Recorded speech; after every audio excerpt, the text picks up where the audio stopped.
On today's episode of Gathering the Kings. You know, I don't want to get into your politics, but you look at Trump, and Trump, people think he's a madman. Over in the UK, he's a madman. He's a madman. Madman or not, he got results. He made things happen. Okay? Right. And this is the same thing. People thought I was crazy.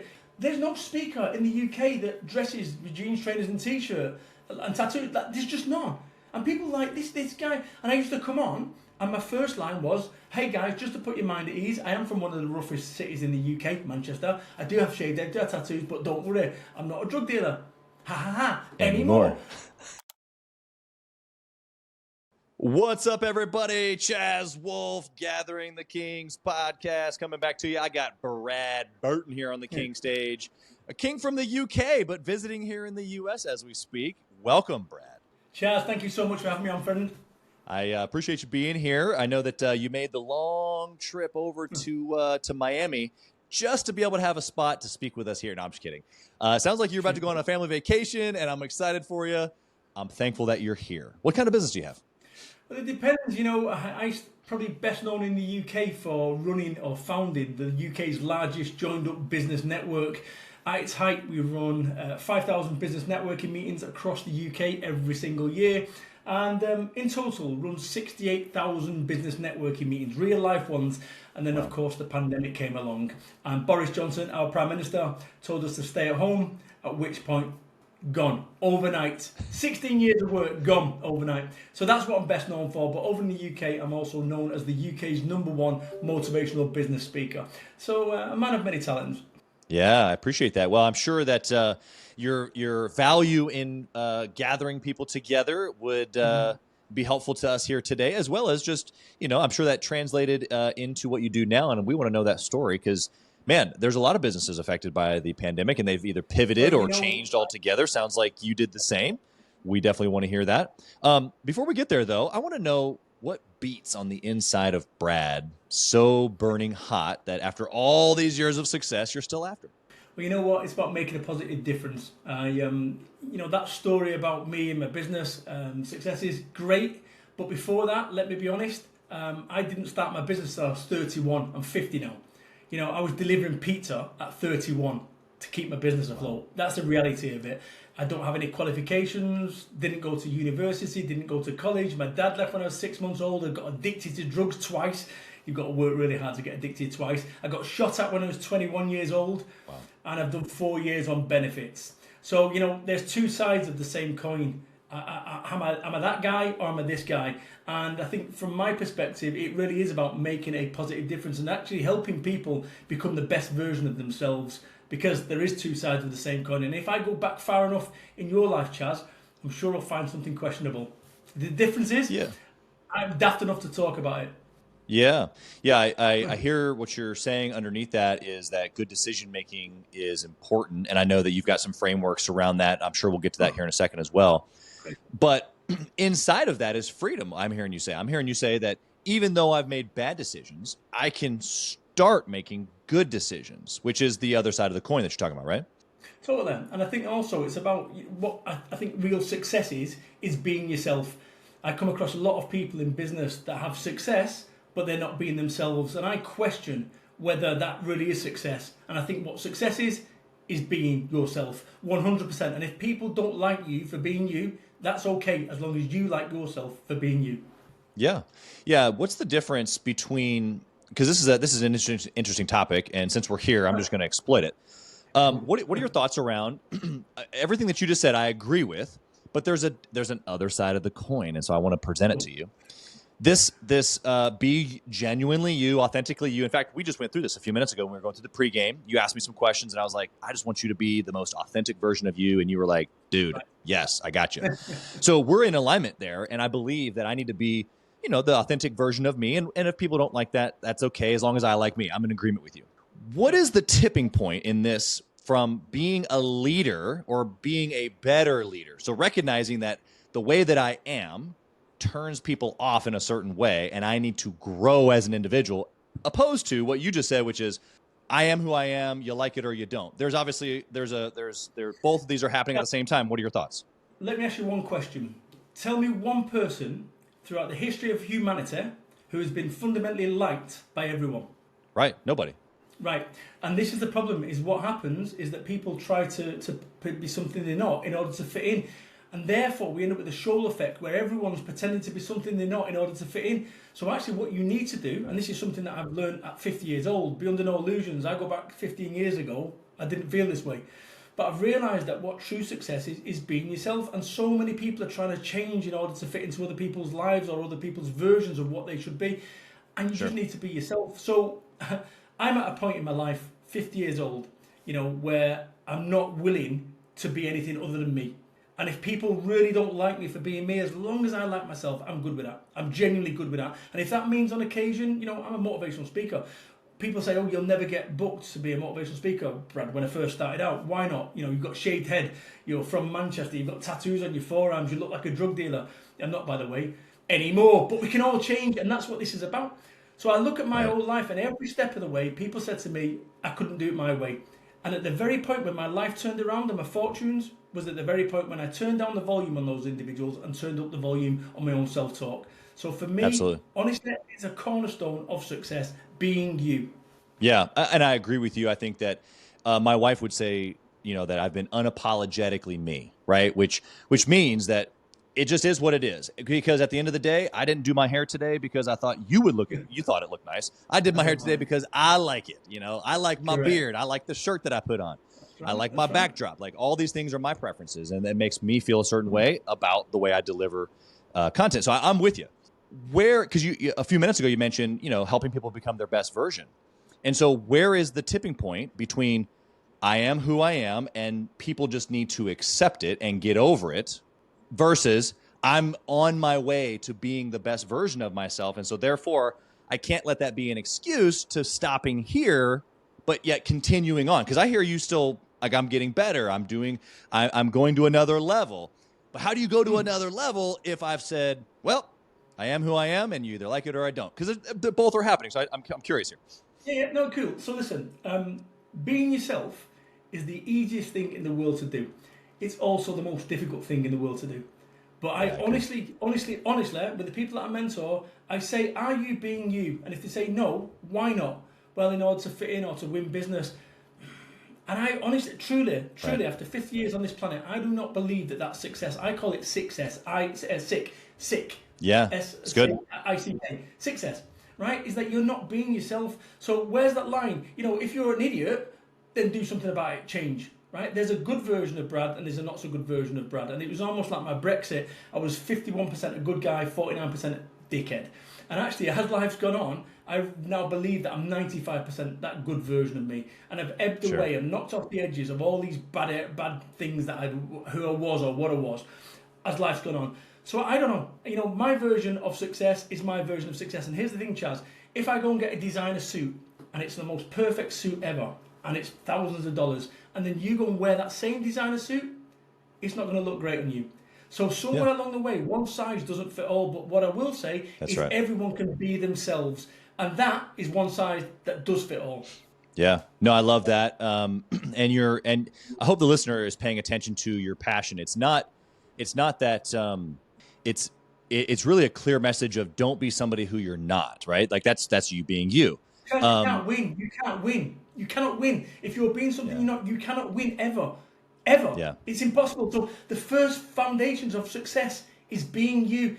And that is the easiest thing to do. It's the hardest thing to do. Once you get that sorted, everything else that follows is great. But when we start being something we're not, we start buying cars that are not us. We start associating in golf clubs that are not us. When I go to vacation, I love America. By the way, I love America. When I go to vacation, I could afford to stay at the best Disney hotels known to man. However, I don't. You know why? Because I wouldn't fit in. I don't have the pink polo shirt. I don't have the shorts. I have none of those things. I like to be me. So I stay at the third one down the line that I could afford. Whereas not most people, but some people would, because it's more expensive, they think more expensive equals better. I found my level. My level is my level. I'm at the top of my game, the top of the tree. And actually, it might be, if I'm comparing my life to Elon Musk, I'm low. But if I compare me to me, I'm good. And that's what I think people need to do. Compare themselves to themselves. Yeah, I love that. And that's who you're battling every day. You're looking in the mirror. We can definitely get more into that here in a bit. The last little piece here before we move on, because I really This is we could probably have a whole podcast just on this. We could wrestle this down. For the 31-year-old Brad who's listening right now, obviously you said you were delivering pizza, addicted to drugs, like a not current version of yourself. So let's say that guy's listening, that 31-year-old Brad, and he's hearing you say, just be you, be genuine. Mm-hmm. And he's like, cool, man, I'm going to keep doing pizza and doing drugs. That's not your message. What would you tell that guy who's listening? You know, what changed for me, Chaz? What changed for me at 31 is my boy came along. My boy came along, Ben. And I'm delivering pizzas back in the day. And I remember saying to baby Ben, he's no longer a baby, he's at university. But I remember saying to baby Ben, I am going to take you to Disney World. Okay? Now, I'm on $9 an hour, or whatever it was. If I would have told anyone that, they'd have thought I was mentally ill. Okay? But for the first time in my life, it was no longer about me. It was about him. If it was left to me, I'd be ripping bongs all weekend. But for the first time ever, my boy came along and it changed everything. Now, if my boy hadn't come along, I still think I'd be that guy. But it gave me the impetus to be that better version of me. I was always me, right? But there's a better version, and all we need to do is step into that. And that sounds like a motivational speaker truism. But I'm telling you, ask yourself a question. Am I being the best version of me? If the answer is no, why not? Try and work this thing out. Why aren't you being the best version? Oh, because of what happened when I was a child, or what happened. Stop. It's in the past. And so often in life, what we end up doing, we end up stuck in the past. And if I was to go and give you a red hot coal in your hand, how long would you hold on to it for, Chaz? You'd let go of it. But we don't in life. What we do, we hold on to what happened. They ripped us off. That happened. And we hold on to it, and it keeps us in pain. Right. And you need to let go. And that's what I needed to do. I need to let go of what happened in the past and move on. And that's the only way that you can ever move on, is by letting go. And actually, what I see with people is where the problems form in our life is our unwillingness to let go of the past and keep replaying the past. Yeah, absolutely. I appreciate that. This is a topic that I think a lot of people consider sensitive. I'm not sure if I'm in that camp per se. I think that it's an important topic. So let's open that can for a half second here. And let's say, okay, I'm listening right now and I know I have past issues.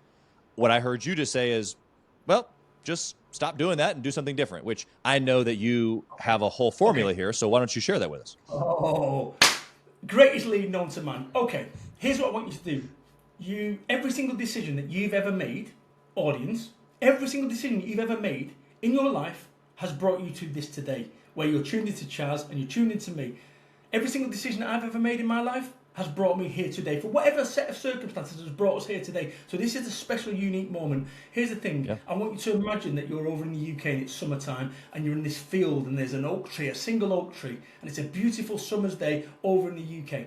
And in this oak tree, you're walking towards the oak tree with a backpack, a red backpack. And this backpack's full of rocks. And you walk underneath the oak tree and you take the backpack off and you have a sip of your water. I want you to do something right now. I want you to make a decision. I want you to make a decision. A decision to pick up that backpack full of rocks. Bear in mind, when you was born, there was no rocks in it. And over life, you've picked up rocks. And some people pick up more rocks than other people. That's the reality of it. You've got a backpack right now of something that you've been carrying. It doesn't serve you, it's heavy, it's weighty, but you've been carrying it all your life. It's not going to get any easier. Pebbles in shoes don't magic the way out. And I want you to make a decision. I want you to make a decision. I want you to stand up right now, metaphorically, and I want you to walk 100 foot away. And I want you to look back at that rucksack. And I want you to make a decision. And this decision is going to change your entire life. Because your dying breath will be dictated by this decision. You either, one, go back and pick up that rucksack, that red rucksack, full of rocks, and you carry it for the remainder of your life. Or you do what I did and decide to leave that there. Look at it, give it a salute, and walk on. Chaz, I swear to you, this is what I did to be able to let go of my past. It changed everything for me. The guy that sits before you right now and all the business plaudits and all that sort of stuff, forget all that. The guy that sits before you has changed because of that ability to let go of that, what was holding me back. And I urge you to do the same. And if you can't make that decision right now, maybe later on we'll be able to help you make that decision before this podcast ends. Yeah, I love the construct there of decisions have gotten me here.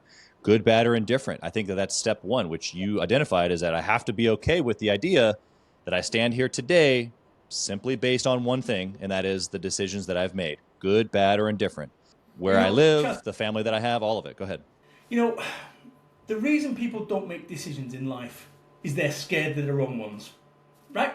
If you knew 100% that every single decision that you made was the correct one, you'd make more decisions.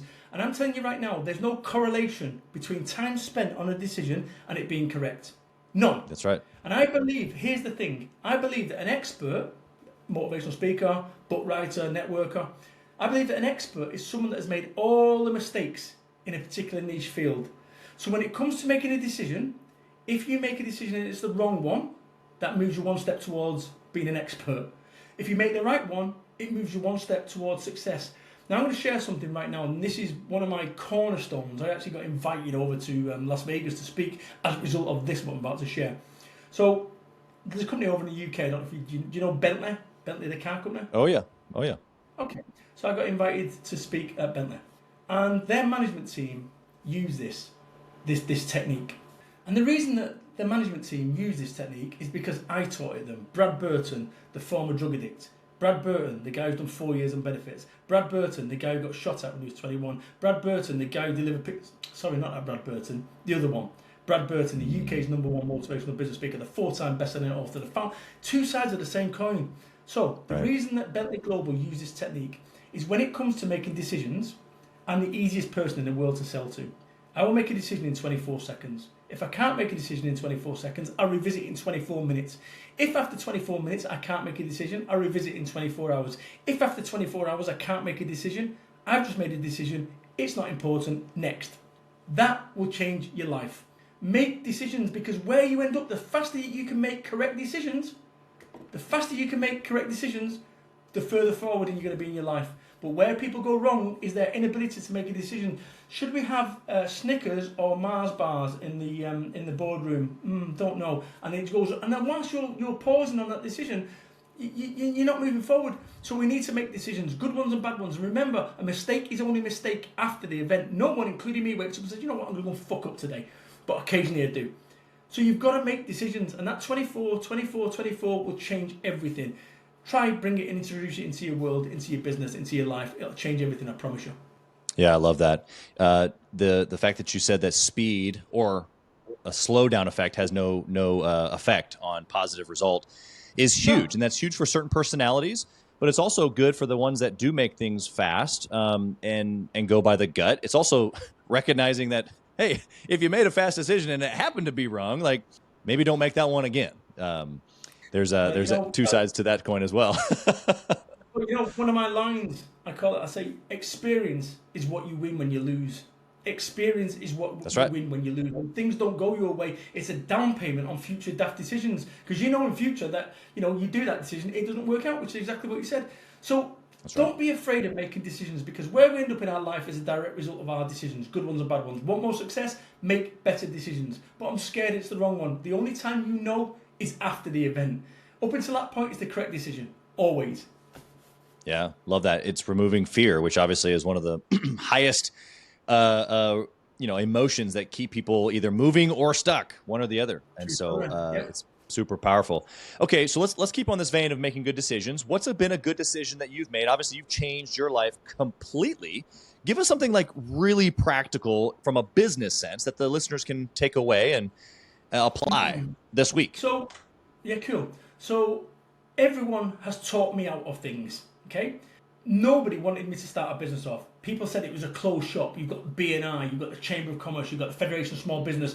Oh, you can't. It's a closed shop. If I would have listened to those individuals, they'd have been absolutely right. As it happened, I didn't. That was 16 years ago. I built up this national organisation.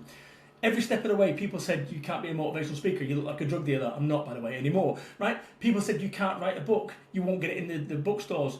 Every step of the way, I turned down the volume on these individuals, and they're guessing. Anyone giving you advice is just a guess. So what you need to do is recognise the only time you know is after the event. So every step of the way, you're going to be told by people it can't be done. And for them, they're absolutely right. But for you, you need to have unwavering, misguided self-belief. Unwavering, misguided self-belief. Steve Jobs, unwavering, misguided self-belief. Elon Musk, unwavering, misguided self-belief. Bounce yourself into it and blame either naivety or unwavering, misguided self-belief. So that's what you need to do. I love it. Always ask yourself a question. Can you live with the downside of any decision? right? And when you make a decision, you come to the decision, ask yourself this question: what's the best case scenario? What's the worst case scenario? What's the most likely scenario? If you can live with the worst case scenario, make the decision. That has served me beautifully. Yeah, I agree. That same formula has served me as well. But Good. this phrase that you've just used, this misguided self-confidence, we got to dive into this, because this is almost like a recklessness, but at the same time, you have to kind of be a little bit reckless to kind of just get out there and bump around a little bit. Tell us more. But you know, the thing is with this is that I'm going to share a few stories. When I was a child, I went to a fairground, a travelling fair. I was 9 years old. I'd spent all my money, and to get home it was 4p. Right, we're talking 1980, whatever. To get home for a 4 mile journey on a bus, and I had 4p left, and I made the decision at about 9 or 10 years old that I was going to. How can I go on the go-karts, buy a hot dog, buy a soda, and so forth? I know I've got 4p. I'm going to go on the fruit machine. Goes on the fruit machine. 2p. Nothing. My final 2p, and I'm now walking home, came up 777. I won the jackpot, and I went on got the soda, went on the go-karts and whatever, and I got the bus home. I believe that seemingly insignificant moment shaped who I am, because somewhere along the way, I believe that I'm lucky. So my entire decision-making process is I've always found a way. I've always found a way, no matter how difficult, no matter how challenging, I've always found a way. And the same goes for you. You'll always find a way, but what happens is we give up before we get to that point. So when it comes to that unwavering, misguided self-belief, I started a business, 25,000 UK pounds, $40,000 in debt. That was before I bought a computer or anything. 40,000 personal dollars. I'm delivering pizzas. I decided to start a business off, a networking business, and nobody gave me a chance. That networking organisation, 68,000 real-life networking events. No qualifications, no investment, nothing, apart from daft ideas, vision, and belief. It's about belief. It's about belief. It's about belief. And what you've got to do is you've got to do what I said, that unwavering, misguided self-belief. Because somewhere along the way, if I'd have listened to my wife, still wife, by the way, 16 years on, if I'd have listened to my wife, I would never have started. Because she wanted me to go and get a proper job. At least you know where you stand with a proper job. No, you don't.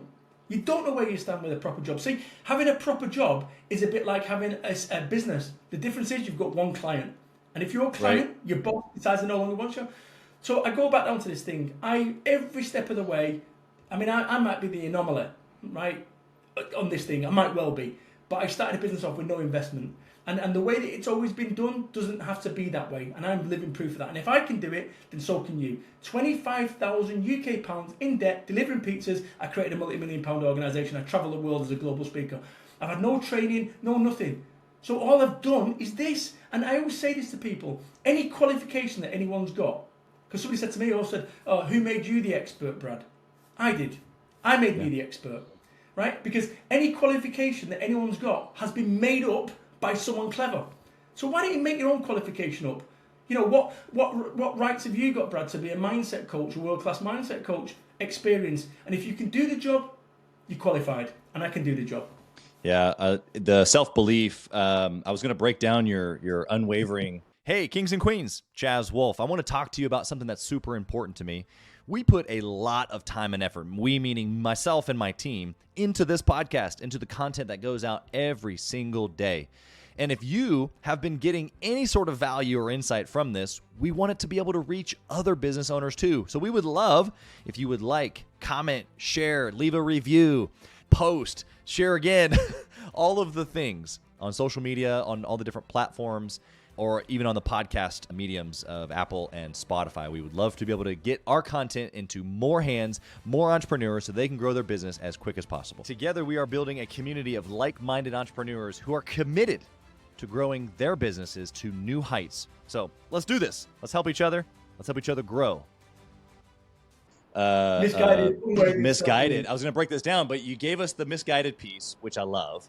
And so now I want to go back to the unwavering, because I love the counterpart of like unwavering and misguided. It's really very two conundrums here. And so talk about unwavering and what does that mean? Obviously to self-belief, which is what we'll get to here in a second, but that unwavering piece is absolutely part of the puzzle. Tell us about it.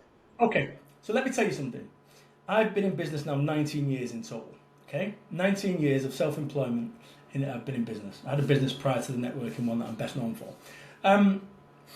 When I started my business off, in the first 9 years of self-employment, 9 years, I wanted to quit a total of 11 times. 11 times.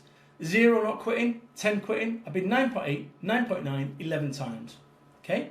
Every single time, it just took a little butterfly kiss to knock me over to quitting. I didn't quit. First 9 years, 11 times. So on average, 1.1 every year for the first 9 years. The next 6 years, I wanted to quit 0 times. Since the pandemic, I wanted to quit 3 times. So it just shows you that somewhere along the way, I've got an established business, then the pandemic comes along and things kind of change. So you're going to have times when you're tested. And you have to have times, the only way that you learn how not to get punched in the mouth is by getting punched in the mouth. Okay? Yeah. Business, life is a contact sport. You don't learn about, these with yourself reading books. You have to get a punch in the mouth to say, am I really cut out for this? So I go back to that whole bit there. And the amount of times I've wanted to quit, but I didn't. People around me telling me to quit, that I should quit. I didn't. And if I had quit, I wouldn't be sat where I am now. So that's what I'd suggest on that front. That sums that up. Yeah, that unwavering piece is persistence. Think and Grow Rich breaks this down. And so, okay, so we have this unwavering desire, right? Where I'm the unwavering piece though is like I'm sticking to it no matter what. Even though I came close, I didn't get pushed over. I didn't quit, to your point. Then I'm stuck to this misguided, like a little bit reckless. Like it's okay to like get in there and make a mess. It's okay to charge the hill, make a bad decision. It's okay. But what that all filters down to is self-belief. I don't want to get into your politics, but you look at Trump, and Trump, people think he's a madman. Over in the UK, he's a madman. He's a madman. Madman or not, he got results. He made things happen. Okay? Right. And this is the same thing. People thought I was crazy. No one, prior to me coming into the space, my format, I'm not going to go into it now, but my format was completely different to any other networking event. Like we had 3 one-to-ones in group time. There's no speaker in the UK that dresses with jeans, trainers and t-shirt and tattoos. There's just none. And people like this guy. And I used to come on, and my first line was, hey guys, just to put your mind at ease, I am from one of the roughest cities in the UK, Manchester. I do have shaved head, do have tattoos, but don't worry, I'm not a drug dealer. Ha ha ha, anymore. Right. So what happens is it's depreciating. So straight away, because I would walk on stage at these big corporate events, and they've got all people with 3-piece suits, pocket watches, and monocles, and then you've got this guy, and they're going, "Who's this dickhead?" Because I know that's what people are thinking, and people were underestimating me, and I was bringing me as part of the act. So halfway through, I'd say, "Look, just stop for a second. We're amongst friends now. We're all friends. How many people in this room underestimated me? Be really honest." 70% of the hands go up. And Right. Right. Say, listen. I say, on that basis, if you've got me wrong, how many other situations are you getting wrong? Because you're assuming. You wouldn't think I could afford your product or service. You'd have no idea that I have a team of 800 people. No idea whatsoever. Right? The only reason you know that is because I've told you, or you've Googled me now. And this is the thing, is that somewhere along the way, what business is, over in the UK, people think it's Savile Row suits and going around with Rolls Royces and Bentleys. And actually, right now, the modern day business owner is fleet of foot. The modern day business owner looks like you. They look like me. Yeah. And, and yet, the old school way of doing it, they didn't look like me. They didn't look like you. Simple. Yeah. Yeah, and you believing in you started the beginning. So, and if somebody wants to wear a 3-piece suit today, per your instructions, do it. Totally. But listen. Don't whatever the blueprint of my life is that works for me. But let me tell you something. The whole 3-piece suit and pocket watch routine wouldn't work for me. So, but society has said, well, that's what business is. So you need to be that in order to be a success. Well, I've proven, no, you don't. No, you don't. But for many 31 years, I thought that stuff eluded me because I wasn't that guy. And I've made my own path. And this is the thing, we can all follow our own path. But what we've got to do is the first thing, it comes down to being yourself. So if you are wearing a 3-piece suit and a pocket watch in order to win business, guess what? You're always going to lose. You're always going to lose out to someone who's being themselves. Because there's a level of disingenuousness. There's a level that you're having to spend time and energy being something you're not. You're always going to be beat to the punch by someone like me. I go into business meetings and I go into not business meetings. I mentor big organisations in the UK, and when I go into big organisations in the UK, they underestimate me completely.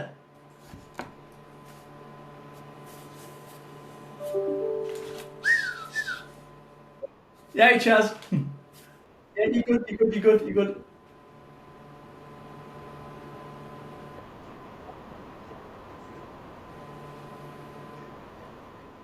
Yeah, you're good, mate. Take your time.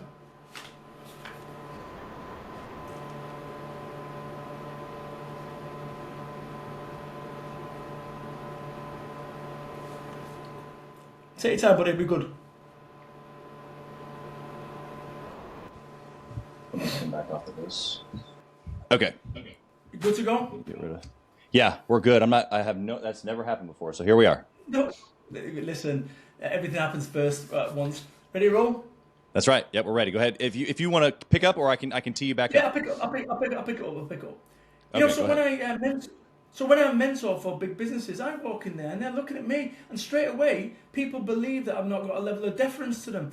And true story, whether I know Alan Sugar, big entrepreneur over in the UK, Alan Sugar, Elon Musk, or Colin the carpet cleaner, I treat everyone the same with respect, right? And I think that first and foremost, just because someone's got more wealth than you, doesn't mean that they're a better human being than you. So somewhere along the way, there's more to life than money. And I've realised this. I've got everything that I want. Genuinely, everything that I want. You know what I want more of? Contentment. That's what I'm after right now, which is unusual for a business person to say this, but I've got everything. Right. I've had the stupid supercar. I've done all that stuff, and that's cool. And I'm glad that I've done it, because a working class lad like me that has come from nothing to have achieved all that.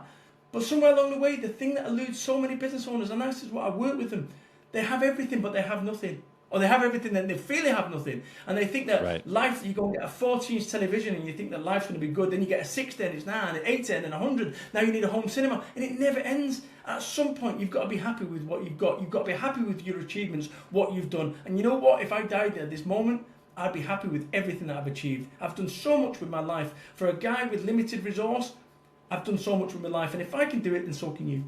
Yeah, I love the press there as far as contentment, because there's this wrestle at some point, to your point, what you were just saying as far as like the progression of a business owner's life. What do you feel like is the tipping point? Is it just like, I finally realized that I've gotten enough, or is it more of a posture? Because I feel like, even though maybe you've got a few more years on me, I feel like I've surrounded myself with people who maybe never even had the supercar, really don't care about the supercar, because it's more for them about what you're saying, contentment, which maybe for them, maybe legacy or family or, helping other people. So is there a stage? Is there a process? Like, what is it? How do we get there? Chaz, let me share something with you. In 2012, I had a nervous breakdown. I'm all right now, Flick, right? I had a nervous breakdown. It took me 2.5 years to get fixed. 2.5 years to get back to normal, yet I had a multi-million-pound business. And I was so discombobulated, I was so apathetic towards all of that I'd achieved, because I was told that success was at the top of the mountain. Right. I got to the top of the mountain, and guess what? It was empty. It was devoid. Yeah. And I couldn't believe it. I couldn't believe it, that I had everything, and yet I was empty. And that's not to say, don't get me wrong, I'm in a great position. The fact that I'm vacationing over in Miami, be under no illusions, I'm not delivering pizza anymore. So I'd absolutely sooner be this guy than that guy. However, I have friends who bought a yacht, $4.5 million yacht. We all went to a party on his yacht that he just bought, amazing. He then sailed his yacht to Marbella, which is a rich place over in Spain. His amazing yacht, as he went into the port, he wilted. It was tiny. Oh, mate, I'm embarrassed for him, right? So over in Southampton, he was amazing. Everything's great, and we're all partying, game. Well done, friend. He then goes over there, and I saw him wilt. He's sunk because it was a fraction, a tenth. That's almost like a mental illness. There comes a point when you've got to ask this question: how much is enough? How much is enough? We can't all be Gary Vaynerchuk. We can't all be Elon Musk. But what we can do is be a better Brad Burton. We can be a better Oz. We can be a better Chaz. And that's what you need to ascertain when you get to this point. What is the point when you're going to be happy? Because it's almost like a donkey with a carrot on a stick. You can never reach this level of contentment because you're always the next thing. And this is almost, like I say, if you go back to me delivering pizzas, if you said, hey Brad, you're going to have the opportunity to take your kid to Disney World for once in your life, I'd be like, no, it's impossible. I did it 13 times. If you said, Brad, you're going to have a supercar, I'd go, me? Impossible. I did it. And then after 3 months of having a supercar, it was just a normal car. So this is the thing that we've been sold a pup about what success is. I'm telling you, as a 50, look, you catch me at 31, I would have said, this guy's talking out of his ass. I am telling you now, as a wizened old guy, if you want to have true success in your life and in your business, get content. Get content with what you've got and then work out what is at the next step and are you prepared to do it? Because this is the problem, is I go back to my life and if I compare me to Elon Musk on a scale of 1 to 10, I'm a 2. If I compare me now to me 19 years ago, I'm a 10. So what happens here is if we are comparing ourselves to who we see on Shark Tank, you're always going to be discombobulated. You're always going to feel sad. If you're comparing yourself to somebody else's big boat, you're always going to feel that way. And the problem is with money, as a motivator, someone's always going to have more.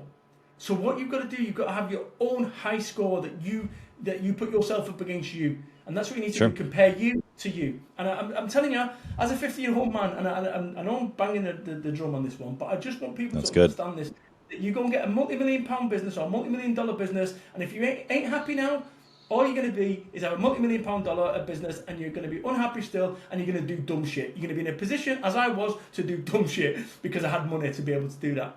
So get happy first, then work out where you want to go from there. Yeah, and so the contentment in your equation here, contentment equals happiness, and or just a presence, right? A peace. Yeah. And so, okay, everything that you've mentioned so far is business related, success related, money, objects, material, all the things that we think about when we talk about business or success or making it up the hill. So for you, what have you found? Because obviously I know that there's many other things that bring contentment other than just the supercar or the nice house or the whatever. But for you, what of those kind of maybe less talked about things, what have those been? Okay, great question. Great question. Meditation. 2 years ago, I discovered meditation. And if you'd have got to me, I'd have been like, come on, are you serious? A guy from Manchester, that's a rough area, trust me, into meditation. And I remember what meditation does, it almost gives you a defrag. It flushes your brain and gets neutral, gets you in a really centered position. So I had a big meeting or presentation 4 or 5 weeks ago. And it's in the morning, I woke up and for whatever reason, I'm just dark-headed. I don't feel chirpy and Brad at all. So I listened to some meditation for 10 minutes, nothing. I listened to meditation for another 20 minutes, so I'm now 30 minutes in, nothing. Most people would go, that isn't working. I kept going. And about 45 minutes in, changed instantly. That whole state changed instantly. And the pitch, I nailed it, 10 out of 10. But if I would have gone, which most people would have, it's not working. But this is what I talked about this whole ability to tenacity to keep going. So I would swear, absolutely swear, in terms of meditation. I kind of found some spirituality as well 2 years ago, which is weird. Right? Probably the weirdest thing that's ever happened to me. I'm not religious and none of that, but something changed in me instantly. Instantly. It's almost like somebody threw a light, and my entire worldview changed about what success is, and it just happened. Just happened. Yeah. It's weird. It's good. And so this, and I don't know if it happens to people when you reach 50. I don't know if it happens to everyone. I have no idea. But something changed in me where I kind of turned into a different version of me. Yeah. Well, I appreciate the vulnerability there. I think that you're right. For me, it wasn't at 50 because I'm not there yet, but it was finding faith. It was knowing that there's a greater purpose here, and you can find contentment in knowing that there is a greater story, a greater plan. And I'm just a piece of it. It also brings you to gratefulness, right? When you realize maybe how small you are, you're like, oh man, I can control this little box, but you know. You know what? It's music to my ears. Like I said, I'm not a man of faith, but something changed in me, and actually maybe I am, and I've just not realised that bit yet. But look, something changed in me. Something changed in me that actually, you know, yeah, I understand now that there's more to life than success. It's about, and you started off about making a positive difference, And I've always been that guy. I've never kind of branded it, but that's what, if you used to put a USB cable in my head and download my brain, it's about making a positive difference. And I have impacted. What was lovely, I sold my business, crikey, a year ago yesterday. I sold my business, my networking business. I got out of it a year ago yesterday. And what was lovely is I had hundreds of comments from people that said I'd changed their life. Yeah. And it was almost like a eulogy. It was like a eulogy. I got to see what people would say about me if I'm dead, right? It was just beautiful. Oh, honestly, like beautiful to see the impact that I've had over those 16 years. And I touched on it before, Chaz, which was I got shot at when I was 21 years old. I got shot at, and I moved away from my home for 21 years, and I moved to where I live now in a rural area called Somerset. If it wasn't for the worst day of my life, I would never have started my business. I've never written the books. I'd never be this motivational speaker. You and I wouldn't be talking right now. And hopefully, as a result of this podcast, somebody has let go of the rucksack. Somebody has decided that actually, you know what, I'm going to go make that decision in the next 24 seconds, 24 minutes, 24 hours, and get rid of that rucksack. And this might change somebody's life forever. Yeah. As a result of some serious amount of events that happened. Wild. Absolutely wild. Yeah, it is. It is. And for me. You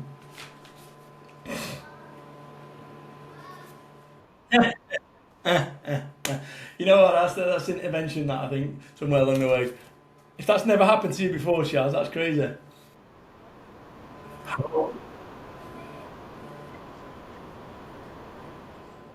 Wow.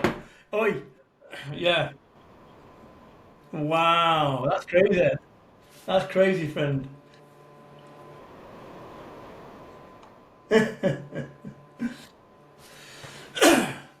Well, we're almost done, so hopefully. Chaz, are you on LinkedIn and stuff? Are you on all social? Oh yeah. Oh yeah. I'll catch you in a second. Okay. All right. So we just got cut off here. Hopefully the recording is still playing for the listeners here. But man, we're back.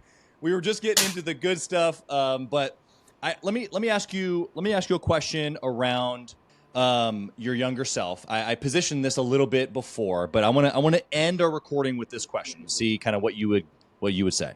I want to know if you had the opportunity to go back and whisper in maybe 31, maybe 21. You've kind of given us a couple of life scenarios here. The younger Brad, you pick the age. What would you tell him? It's all going to work out. Or you're good enough. You really are. Keep being you. Or be you. You know, the simplicity of that advice. Like literally, if you had 15 seconds to go back, yeah, and also buy Bitcoin. No, but joking aside, but seriously though, that advice that I'd give to myself would be, listen, Brad, it's all going to work out. Everything happens for a reason. And I want you to be you. Be you 100% and start today. Yeah, I love that. All right. Well, we were just talking about socials and connecting. How can someone find you? Where can they find your speaking schedule? Where can they connect with you on social? Give us all the details. Listen, workwithbrad.biz, B-I-Z, workwithbrad.biz, and do check out me on YouTube and LinkedIn and whatever. I mean, LinkedIn's my primary platform. I am across all of them, but LinkedIn's my primary platform now. I would love to connect with your audience, like genuinely. So find me, Brad Burton, good-looking lad, handsome. I used to have hair just like you. Are you telling me that my future is looking in front of me? Yes, sorry. Well, I don't accept that. Chaz, let me tell you something, friend. You know, we don't appreciate things till they're gone. We don't appreciate hair till we, like, genuinely, and I'm not being clever here, we don't. No. And that applies to everything in our life. You know, you, us, we, every single individual, no matter what you've got going on in your life and your world right now, we have something that one of the richest men in the world doesn't have, Steve Jobs. He would give you every penny of the $200 billion of Apple reserves for one day of your life. What does that say? It says that your life today is worth $200 billion, but we take today for granted, we take our friends for granted, we take our health for granted, we take our hair for granted, we take things for granted, and the only time that we realise how invaluable those things were is when we're about to lose them. Be thankful of what you've got, people. Like I say, things could always be better, things could always be worse. Keep going. Love it. Thank you for being here. You are an inspiration to already many over the last 16 years, but I can only imagine all of the thousands that you're going to touch in this new journey for you. And thank you for being here. You've been incredible. Blessings to you and your family and all of your success. Thank you, friend.